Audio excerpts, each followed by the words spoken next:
Assalamualaikum warahmatullahi wabarakatuh. Perkenalkan saya Diawul Hakarya Putra Fala Amurya dari LKPP, Lembaga Kebijakan Pengadaan Barang Jasa Pemerintah, dari kelas A5 kelompok 1. Oke, di sini saya akan menceritakan terkait pengalaman belajar saya ya, terutama di agenda pertama. Pengalaman ini dimulai dari kita belajar secara mandiri teman-teman, melalui emosi, dari itu agenda 1, 2, 3, 4 bahkan sampai ke habituasi atau aktualisasi ya. Nah, itu kita diberikan modul-modul kita pelajari, lalu dilanjutkan dengan e-learning secara asinkronus dan sinkronus. Secara sinkronus dan sinkronus, kalau sinkronus itu kita nanti ketemu mentor, ketemu widyaswara ya. Widyaswara ini nanti akan menerangkan apa yang belum jelas, lalu untuk asinkronusnya itu lebih ke arah penugasan. Nah, dari sekian banyak topik, ada suatu topik yang menarik, yaitu terkait isu kontemporer. Isu kontemporer di dalamnya itu kita mengenal yang namanya manajemen konflik dan tahapan analisis isu kontemporer. Nah, apa aja di dalamnya? Yang pertama kita akan membahas terkait manajemen konflik.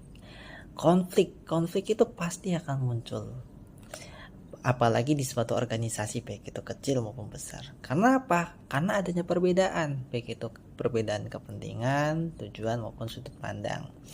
Jadi konflik itu pasti akan muncul di berbagai tempat, bahkan di organisasi-organisasi besar.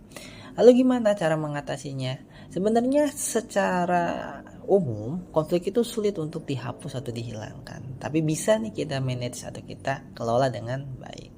Harapannya dengan kita kelola itu bisa menurunkan kinerja, bisa menurunkan efek atau dampak dari konflik tersebut, yang mana dampaknya itu bisa memperusak hubungan kerja, bahkan menurunkan kinerja.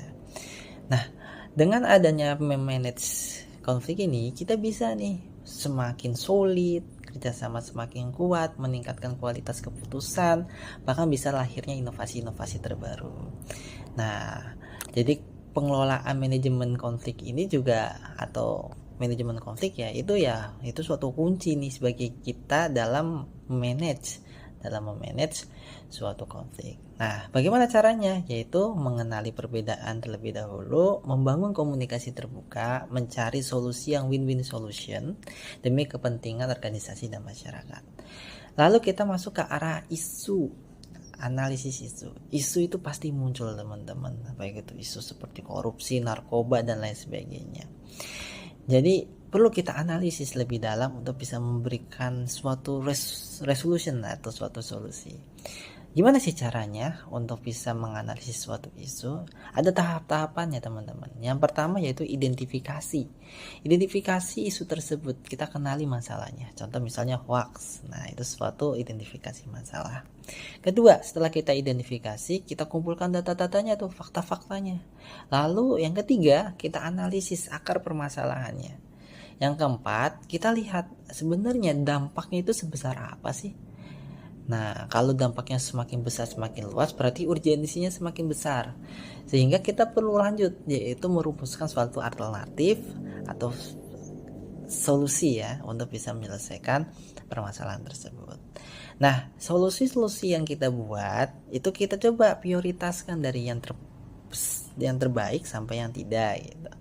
Selanjutnya jangan lupa kita evaluasi dan monitoring agar bisa berjalan lebih efektif dan efisien. Nah, jadi kita di sini itu mempelajari terkait konflik dan isu kontemporer, yang mana keduanya itu tidak bisa kita hindari, tapi bisa kita kelola dengan baik. Mari kita sebagai aparatur sipil negara bisa secara tangguh, profesional, dan aktif untuk bisa memanage dan mengelola konflik maupun isu-isu yang ada di sekitar kita. Terima kasih. Wassalamualaikum warahmatullahi wabarakatuh.